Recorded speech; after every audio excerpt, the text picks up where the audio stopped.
Saya mengurutkan kripto dari yang terbaik sampai yang terburuk. Tonton video ini.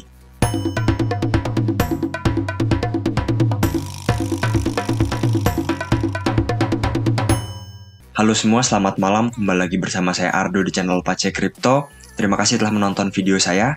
Oke, untuk kali ini kita akan bermain game sedikit kawan-kawan, tetapi masih berhubungan dengan kripto.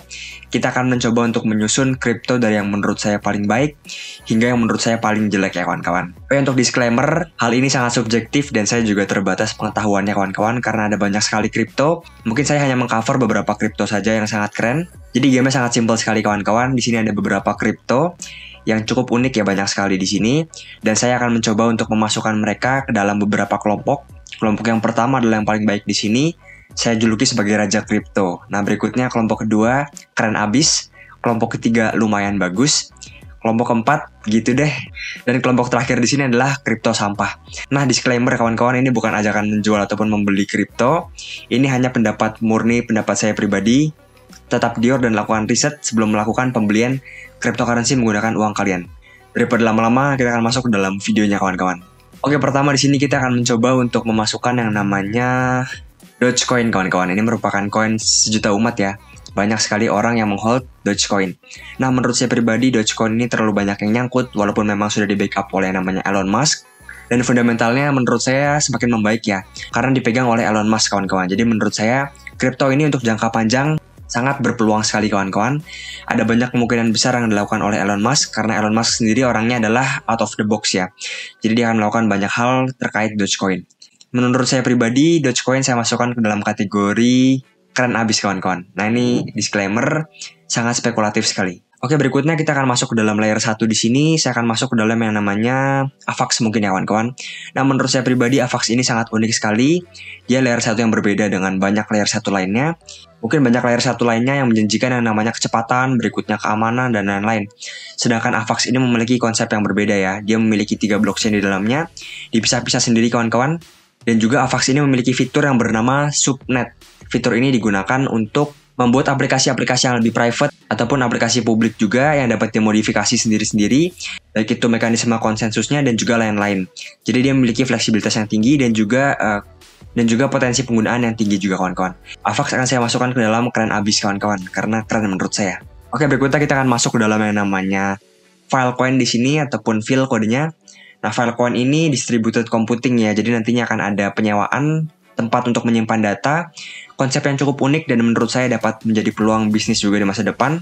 Walau memang harganya sangat hancur parah ya kawan-kawan. Jadi menurut saya untuk inovasi cukup unik dan juga untuk kegunaan cukup unik ya. Tetapi karena price action-nya terlalu hancur kawan-kawan, jadi menurut saya pribadi Filecoin saya masukkan ke dalam lumayan. Oke, berikutnya kita akan masuk ke dalam Bitcoin di sini. Ini merupakan koin yang diminati banyak orang sekali. Koin yang dicintai banyak orang ya. Mengapa? Karena sudah terbukti beberapa cycle dari tahun 2011 hingga sekarang harganya cenderung naik. Tetapi menurut saya pribadi sekarang Bitcoin sudah terlalu banyak pihak yang mengatur ya kawan-kawan, seperti cukong-cukong yang banyak sekali memegang Bitcoin. Nah, itu membuat Bitcoin menjadi semakin less decentralized menurut saya pribadi. Tetapi untuk fungsinya sebagai store of value ataupun mirip dengan yang namanya emas, saya akan memberikan Bitcoin ini mungkin keren abis kawan-kawan. Oke, berikutnya kita akan masuk ke dalam koin yang berikutnya. Di sini saya tertarik kepada yang namanya DOT. Kalau nggak salah ini logonya DOT ya kawan-kawan, tapi sepertinya sih bukan ya. Tapi anggap saja ini DOT. Menurut saya DOT ini memiliki banyak lawan dalam dunia interoperabilitas ataupun komunikasi antar blockchain. Jadi simpelnya project-project seperti DOT, berikutnya Atom ini merupakan project yang sangat unik sekali ya kawan-kawan. Jadi mereka memiliki visi untuk menyambungkan semua blockchain di dunia ini sehingga dapat berkomunikasi dan juga bertransaksi satu sama lain. Tetapi menurut saya DOT ini sedikit centralized kawan-kawan, karena jika kalian lihat dari gambarnya saja sudah cukup terlihat ya bahwa dia cukup centralized. Nah, dan juga dia memiliki pesaing yang lebih kuat lagi dan kita akan bahasnya nanti ya. Jadi untuk DOT ataupun Polkadot saya masukkan ke dalam lumayan di sini. Oke, berikutnya saya masuk ke dalam koin lawan terkuat dari Polkadot. Di sini adalah koin Atom kawan-kawan. Nah, menurut saya Atom ini sangat keren sekali menurut saya.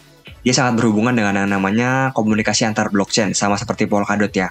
Dia ingin membuat yang namanya blockchain satu dengan blockchain yang lainnya di seluruh dunia ini bersatu dan akhirnya berguna bagi masyarakat ya. Dan juga sistem dari Atom ini sangat decentralized sekali. Jika kalian lihat juga sangat fleksibel sekali. Setiap blockchain masih memiliki ciri khasnya masing-masing dalam teknologi yang dimiliki oleh Atom ya. Jadi menurut saya Atom ini project yang sangat baik sekali menurut saya. Saya sudah bilang beberapa kali ya, Menurut saya Atom ini adalah raja kripto kawan-kawan. Kita masukkan di sini raja kripto yang pertama. Oke, sekarang kita masuk ke dalam koin berikutnya. Di sini saya akan membahas koin Binance ya. Jadi koin Binance ini merupakan koin exchange sebetulnya, tetapi Binance juga memiliki ekosistem yang sangat luas sekali kawan-kawan. Ingat itu ya. Ada banyak sekali di apps yang dibuat di atas BNB seperti PancakeSwap, berikutnya Bakery Swap dan lain-lain. Tetapi kawan-kawan kita tahu sendiri bahwa sekarang tampaknya mereka cukup mati ya. Tapi secara exchange dan kegunaannya, Binance merupakan koin exchange yang paling luas dan yang paling maju sekarang menurut saya, yang paling kaya dan juga yang paling berani berinovasi ya. Jadi untuk Binance ini, saya juluki sebagai raja kripto kawan-kawan. Oke, untuk berikutnya di sini kita memiliki yang namanya Curve DAO ataupun CRV kawan-kawan. Nah, CRV ini menurut saya berhubungan dengan yang namanya DeFi ataupun Decentralized Finance ya. Ada banyak fitur dan juga inovasi yang menarik pada CRV ini, salah satunya adalah liquidity pool kawan-kawan, di mana kita dapat mendapatkan bunga dari kita menaruh uang kita ke dalam pool. Simpelnya seperti itu ya. Dan juga untuk CRV ini sudah didukung oleh yang namanya DAO, jadi untuk voting dan juga untuk pengajuan delegasi sudah sangat oke sekali di koin CRV ini. Menurut saya gunanya cukup menarik, tetapi DeFi masih cukup spekulasi ya. Jadi menurut saya untuk CRV saya masukkan ke dalam lumayan kawan-kawan. Oke, berikutnya kita akan membahas yang namanya Matic di sini kawan-kawan. Koin yang sangat bagus sekali menurut saya. Mengapa? Karena sudah banyak orang yang menggunakan Matic. Bahkan institusi ya kawan-kawan sudah menggunakan Matic. Jadi Matic ini berbeda dengan yang namanya Optimism. Kalau Matic ini menggunakan teknologi yang bernama sidechain kawan-kawan. Jadi jikalau blockchain biasa, blockchain Ethereum, nah blockchainnya memiliki cabang blockchain lain yang bernama Matic. Walaupun memang ada isu sentralisasi sedikit, tetapi menurut saya Matic ini proyek yang sangat maju sekali dan sudah digunakan oleh banyak orang ya. Jadi menurut saya Matic keren abis kawan-kawan. Oke, sekarang kita masuk ke dalam koin berikutnya. Di sini saya memiliki Ethereum. Tidak perlu diragukan lagi ya, Ethereum memiliki komunitas yang sangat luas sekali dan banyak sekali orang yang menggunakan Ethereum. Walaupun memang gas fee-nya tinggi dan lain-lain, tetapi Ethereum sudah digunakan oleh banyak orang. Dan juga jika kalian ingin apply job terkait blockchain, Web3, kripto, dan lain-lain, biasanya kalian harus memiliki yang namanya kemampuan solidity ataupun kemampuan untuk membuat smart contract di Ethereum ya kawan-kawan. Jadi menurut saya, Ethereum merupakan token basic dari Web3 dan bakal digunakan terus-menerus kawan-kawan. Menurut saya Ethereum masuk ke dalam yang namanya raja kripto ya. Oke, kita masuk ke dalam koin berikutnya. Di sini saya memiliki yang namanya Phantom. Nah, Phantom ini secara inovasi cukup menarik ya. Dia memiliki teknologi yang bernama DEX, berbeda dengan yang namanya blockchain. Jadi dia memiliki gas fee yang sangat murah sekali, bahkan mendekati 0, dan juga dia memiliki kecepatan yang sangat tinggi sekali. Namun secara penggunaannya, memang sudah ada beberapa penerapan di apps-nya Phantom ya kawan-kawan, seperti Spooky dan lain-lain. Tetapi diperlukan lebih banyak lagi pembuktian bahwa memang koin ini memiliki fundamental yang oke ya. Jadi menurut saya untuk Phantom, saya masukkan ke dalam lumayan. Oke, berikutnya mungkin kita akan membahas exchange token di sini. Ada FTX, banyak digunakan di Amerika. Pesaing Binance yang paling kuat juga, fiturnya cukup oke juga. Menurut saya pribadi, FTX masuk ke dalam, sorry banget, lumayan. Oke, berikutnya kita akan membahas Shiba kawan-kawan di sini. Shiba memang katanya memiliki fundamental yang oke. Berikutnya, jujur saya belum mengupdate banyak tentang Shiba ya. Jadi menurut saya pribadi belum cukup berubah, masih lumayan kawan-kawan. Mungkin mendekati gitu deh ya untuk Shiba Inu. Oke, berikutnya untuk Thorchain ataupun Rune. Rune ini sempat naik beberapa bulan yang lalu kawan-kawan dan naiknya cukup tinggi sekali ya kawan-kawan, beberapa ratus %. Untuk fungsinya cukup unik, interoperabilitas tapi dengan menggunakan sistem yang lebih simple ya. Jadi kalian dapat meng-swap token kalian dengan token lainnya yang berbeda jaringan blockchain.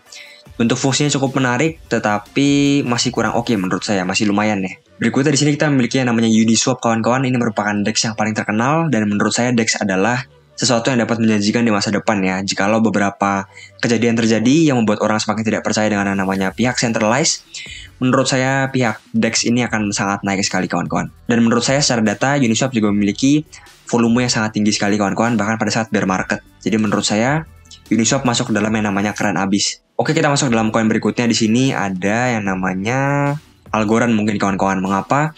Karena Algorand ini sempat masuk yang namanya digosipkan untuk diregulasi ataupun masuk ke dalam standar ISO 20022. Jadi untuk Algorand ini cukup menarik sebetulnya. Konsepnya tidak terlalu berbeda dengan banyak kripto lain.